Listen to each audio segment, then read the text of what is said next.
Merriam-Webster defines jumping the shark as to undergo a significant decline in quality or credibility, especially as a result of a gimmick or unlikely event. Keep this in mind, it'll be important later. Man, that first 28 Years Later trailer, am I right guys? It did such a good job of getting me hyped for this flick. It had that boots on the ground, gritty, realistic feel to it, that while not mirroring the visual aesthetic of 28 Days Later exactly, was similar enough to remind you of that first film.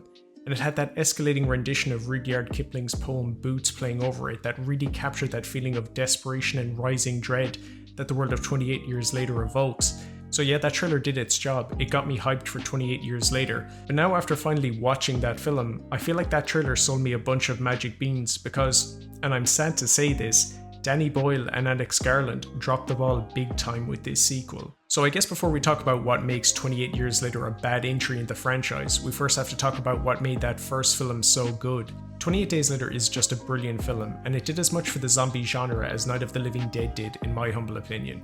28 Days Later is that rare type of film that feels fresh, you know? Alex Garland and Danny Boyle took the zombie genre and put their own unique spin on it.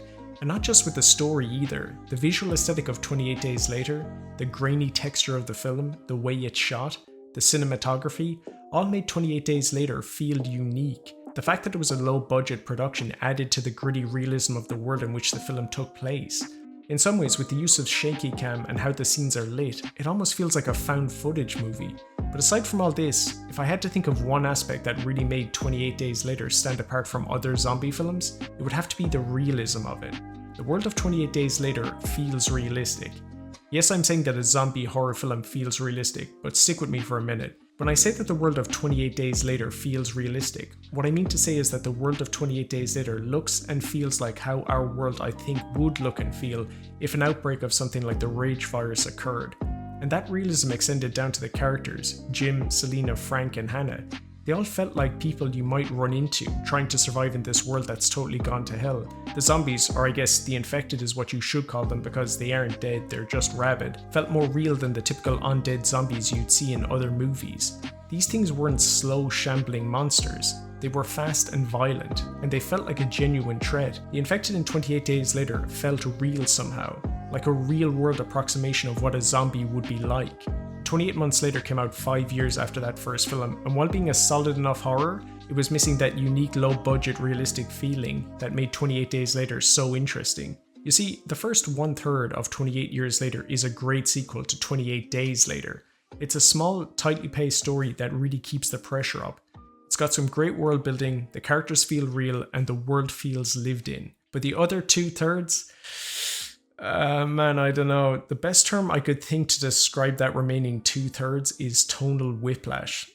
So before we go any further, I want to say that this video will have full spoilers for 28 Years Later. You've been warned. So a quick recap on the story. 28 Years Later picks up, as you might have guessed, 28 years on from that first film. Our main protagonist is Spike, who lives on an island with his parents, connected to the mainland via a tidal causeway. Like I said at the start, the first 50 minutes or so is kind of more or less standalone. We get to meet the main players, Spike, his dad, and his mom who's got some mysterious illness. The plan is to scout around for a bit, Spike is meant to make a few kills and then come back, then probably head to the pub afterwards, and celebrate a job well done. So as you might have guessed, things don't go according to plan. After encountering some relatively low-threat infected, Spike and Jamie eventually cross paths with an alpha. What is an alpha? An alpha is one of two new additions to the world of 28 Years Later. An alpha is a type of infected who I guess is reasonably intelligent, can hunt and track, and for some reason soak just an amazing amount of damage. Both Jamie and Spike manage to get away from this alpha by hiding in a house. But soon the house collapses and Jamie and Spike are forced to make a run for their home across the tidal bridge when it's at high tide. And this scene of Spike and Jamie on the causeway is easily the best scene in the film. Once Spike and Jamie get about, I'd say, 1/4 of the way across the bridge, they kind of think they're safe, so they slow down and they start joking and bantering with each other. But then they realize that they're not in fact safe and that the alpha is running full bore towards them. And this scene is just so good at capturing the terror and the desperation of the two main characters when they're trying to flee. All Jamie and Spike can do is take pointless potshots at the alpha, hoping to get far enough ahead so that the sentries at the end of the causeway can unload the big guns on him. It's great stuff. So yeah, that first 50 minutes or so pretty tight. The remaining 2/3 though, that's where we start to run into trouble. The second story involves Spike taking his sick mom Isla to the mainland to look for a Dr. Ian Kelson, who he thinks can cure her. Also, say goodbye to Aaron Taylor Johnson's character. He's practically non-existent in this film after this point. And while on this merry trip, Spike and Isla run into Eric, a Swedish soldier who was part of a military unit who got stranded on the mainland after their boat went down. There's not really too much to say about this guy. He saves Spike and Isla at one point and then later starts to wig out and gets his head pulled off by an alpha after Isla assists in the delivery of a totally uninfected baby from an infected woman. Yes, that is something that happens in this film. Isla somehow gets far enough ahead of both Spike and Eric to stumble into an abandoned train car where she encounters an infected woman in labor. Isla somehow manages to communicate with this infected woman, which I thought was really interesting because I was under the impression from the first two films and also the first 1/3 of this one that the regular infected were just totally mindless. You know, like not able to understand or reason or empathize. But whatever, Isla then assists in the delivery of the infected woman's baby, who comes out just totally healthy. I'll come back to this at the end. This scene deserves its own section, believe me. Back to ragging on this non-character. You see, Eric doesn't really serve a purpose in this film, either alive or dead. He's surplus to requirements, as they say. I mean, what was his contribution to the story outside of saving Spike and Isla from a bunch of infected? He's not a likable survivor like Brendan Gleeson's Frank from the first film. Eric's a dick, but don't just take my word for it either. Isla comes out of her almost catatonic, confused state just to comment on how much of a dick Eric is. His death is also pointless. Using Frank again as an example from that first film, Frank's death served the purpose of showing the audience that no one was safe, not even characters you liked. Anyone could buy it at any time, either through a tragic, random accident or an act of violence. Was that what Eric's purpose in this film was? To teach us the lesson that no one is safe, not even characters we don't like and ones that we don't know anything about? But maybe I'm wrong, maybe Eric's death was to show us how much of a threat the Alpha was. And if Eric's death was to build up the threat level around the Alpha, I already know how much of a threat the Alpha is. I've already seen him murder a bunch of Eric's unit. This isn't the first time I've seen the Alpha pull a soldier's head clean off either. I've already seen him do this to another soldier in Eric's unit. So why is this character here again? He's not likable, he's not interesting either, and his death accomplishes nothing. He's probably just here so Dr. Kelson can work his magic on his skull later on. I honestly feel like that's the only reason why this character was included in this film. Speaking of, Dr. Ian Kelson, the mysterious doctor that Spike is looking for. There's a lot to say about Dr. Ian Kelson, and none of it's any good. You know, you might think from how characters refer in this film to Dr. Ian Kelson, he was some kind of death-worshipping weirdo. The film goes out of its way to present Kelson like this multiple times. There's a whole menacing air built up around him long before you see him. There's even a very effective monologue from Jamie about the first time he encountered him. Alex Garland does a really good job of getting this guy over as a villain in the first and second acts. Characters refer to this guy in hushed tones, almost like he's some kind of boogeyman, someone to be avoided at all costs. And you know, on the face of it, having a story where the only one who can assist the protagonist in his goal is actually the big bad of the story, that could be really interesting. But when you actually meet Dr. Ian Kelson, yeah, he's not a villain. Outside of a fetish for burning bodies and then making weird ass modern art out of their skeletons, Kelson is actually a pretty stand-up guy. And this threw me for a loop because I kept thinking every time Ralph Fiennes was on screen, Kelson is going to let his dark side out any second now. This nice guy doctor routine is all an act. He's going to make like Captain Henry West from 28 Days Later, and we're going to see he has some sinister ulterior motive, probably involving the baby. Like he's going to refuse to give it back to Spike. But no, there's just a whole load of build-up around this guy to reveal he's actually just a benevolent doctor in the end. I mean, what's the point? This is subverting my expectations, but like, in a bad way. This is a less interesting twist than had he actually been a villain all along. And also, he just nopes out of the film as well with one line of dialogue and you never see him again. I mean, why are characters just vanishing out of this film, man? Everything around this character is just so bafflingly weird too. Like, take these towers of skulls and bones from the trailer. The good doctor explains that these are a monument to the Latin phrase memento mori, which translates to remember you must die. When the doctor explains this to Spike, I get the feeling that this is meant to be some kind of profound lesson he's trying to impart, that Kelson has some great insight into the nature of life and death. Just one thing about this lesson, Ian. If there's one lesson I don't think you ever need to impart to people living in this world, where death quite literally stalks around every corner, where you could die from something as simple as drinking a glass of unclean water or getting a small cut that becomes infected, it's that death is inevitable. I'm pretty sure anyone who's managed to survive in this hellscape for any amount of time and who's actually encountered the infected is already well aware of how inevitable death is. This isn't the profound lesson you think it is. Oh yeah, and Dr. Ian Kelson diagnoses Isla as terminal and he then euthanizes her, burns her body and hands her still warm skull to Spike, who then proceeds to place it on top of Kelson's weird ass skull mountain. This scene I guess is meant to be touching and meaningful, but honestly, the only thing I could think about was how horrifying it would be for a 12-year-old kid to be handed the skull of his own mother who was alive and walking around like 3 hours ago. So after all that bullshit at Skull Mountain, Spike leaves but doesn't go home. I mean, he does go home and drops off baby Isla at the gate with a letter to his dad, explaining that he's not ready to return to the island just yet, and he wants to stay on the mainland and explore and live a little by himself, which is kind of a bit of a perplexing decision even for a 12-year-old, considering he's not really very good at making a go of it on the mainland on his own. And fuck me if the film could just have ended there, on Spike narrating his plans while lining up a shot at a single infected who's running at him. But no, it's here in the last 2 minutes where we kiss the world of 28 Days Later goodbye forever with the introduction of the Jimmy Savile Power Rangers.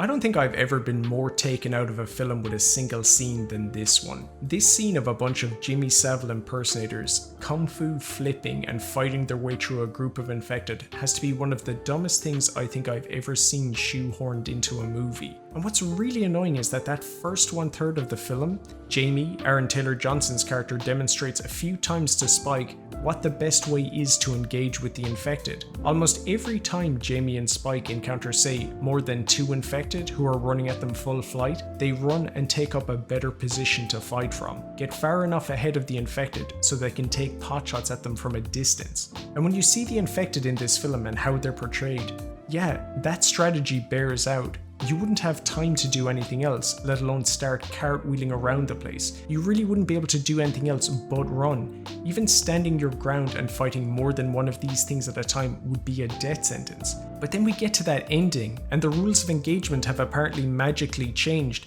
Now you can engage a whole group of infected with backflips and handstands and fucking flying kicks. You can apparently take out the infected easily, and with style. Like, what is this, man? This scene is so out of place in this movie, so tonally inconsistent, not just with the rest of this movie, but this franchise as a whole, that it feels like it was accidentally edited into this film. That the editor, while working on another film, got drunk and spliced in a sequence from a totally unrelated movie. You know what? This sequence feels like it would be right at home in that shitty Netflix Resident Evil series. This scene is so jarring, and the tonal whiplash so extreme, that Danny Boyle might as well have had Spike and the Savile Power Rangers burst into song and dance at the end, because that would have fit about as well into this movie as this scene does. I cannot properly communicate how awful this scene is. It feels like parody. I really don't understand what Alex Garland and Danny Boyle were going for with these characters, or really this Power Rangers inspired action sequence either.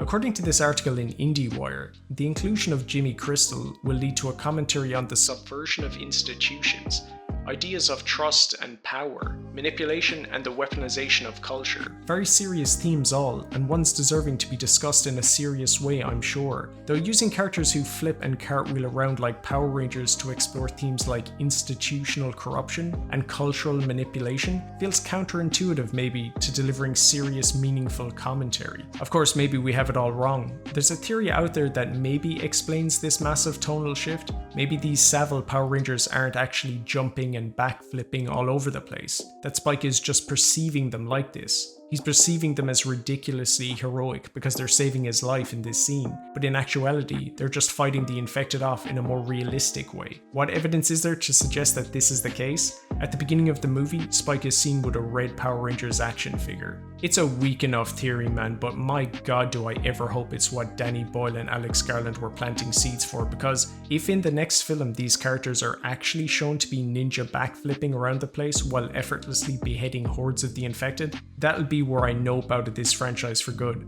That'll be where I write this franchise off entirely.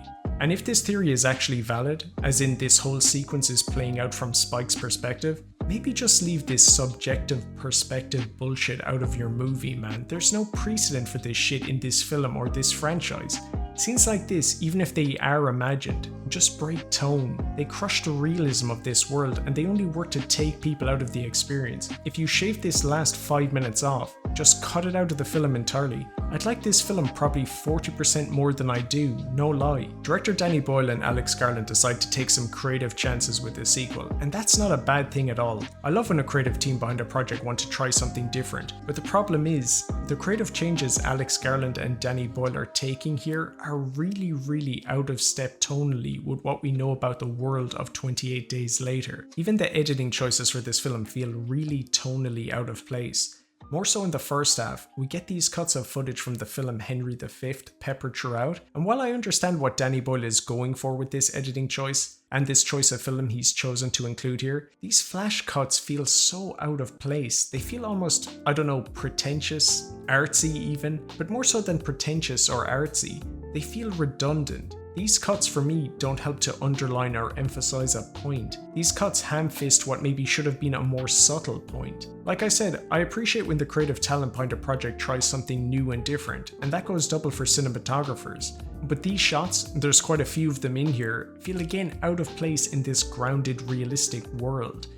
I keep referring back to it, comparisons to the first 28 Days Later are impossible not to draw here, but when you saw a regular person or an infected get killed in that first film, the shots were visceral, almost too realistic in a way. They weren't artsy or stylistic or overly technical, they didn't need to be. They were meant to feel raw and uncomfortable and real. Here when an infected gets its head taken off by an arrow, this stop motion freeze frame effect panning left or right gives a 3D view of the damage and blood splatter. While impressive technically, feels like overkill. It's overly stylistic for this film and this world, and again, like so much in this sequel, it only serves to take you out of it. These shots are as out of place here as a Bad Boys 2 room spinning shot would be. The technical shots and the editing choices are easier to forgive, but what's not so easy to forgive are some of the creative choices Alex Garland and Danny Boyle have decided to take with this world. Because time has jumped forward from that first film, the virus and its effect on people has kind of morphed. Now you don't just have the regular infected anymore. Now there's 2 additional types of infected,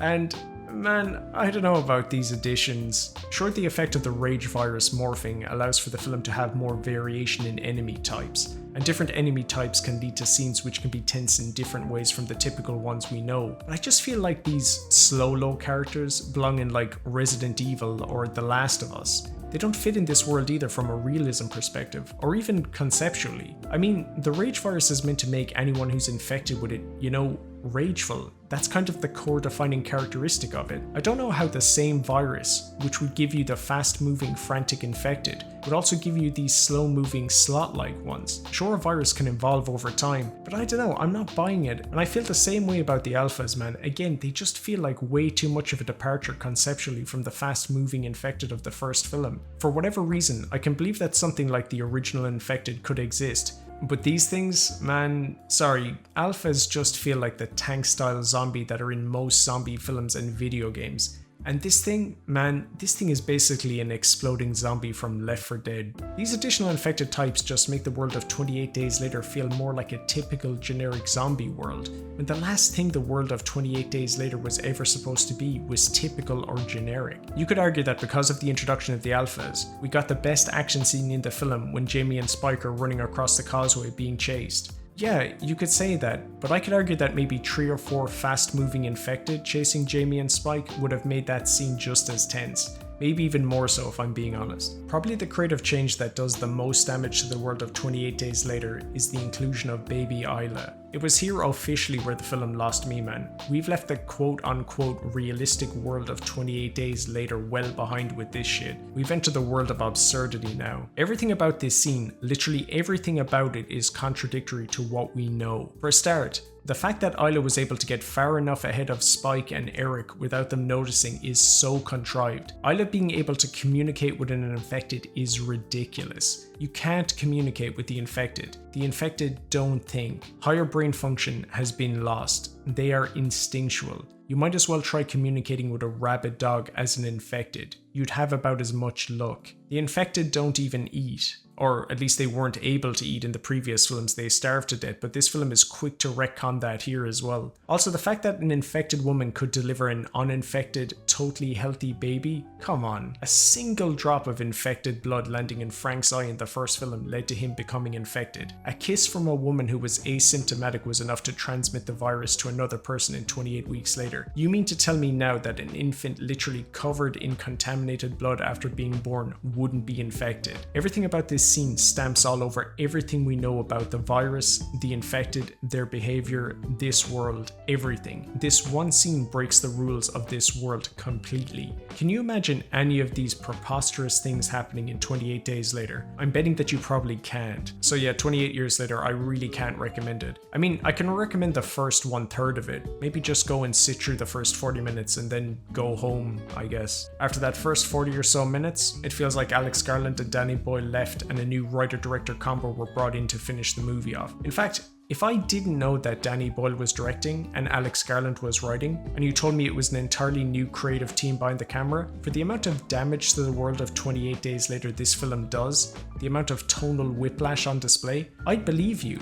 The slow lows, the alphas, the miracle birth, all of these things don't feel like they belong in this world. They feel like the additions of another writer, a writer who probably didn't understand what made that first film so special. I could understand another writer or director wanting to change a few aspects of the world of 28 days later in their own sequel, but I can't really understand why Danny Boyle and Alex Garland would want to though. The formula they created for that first one was so good, so original. The world is so realistic and unique. It feels like the smart thing to do would be to just lean into that and do more of the same. I'm not saying that a franchise shouldn't try to evolve or do something new. Hell, it was Danny Boyle and Alex Garland trying something new that got us 28 days later in the first place. No, what I'm saying is maybe try to evolve your franchise in a way that feels true to what came before, while also moving in a new direction, instead of moving in the same direction as pretty much every other off-brand generic zombie movie franchise out there. What is this, man? 28 years later, The Bone Temple. The Bone Temple sounds like a subtitle for an Indiana Jones film. I'll probably go see The Bone Temple. I'll go into it like I do every other film, wanting to like it. I'll give it the benefit of the doubt. I'm praying that 28 years later was just a foul ball and that the next one will be more back to basics. Danny Boyle is out as director for the next one and Nia DaCosta's in. Who knows, we might get something really interesting with a new director behind the camera. Alex Garland's writing the script for the next one. I'm honestly hoping that it's going to be an absolute banger. And knowing Alex Garland, it probably will be. Outside of this, the guy has never missed. Like, share, subscribe.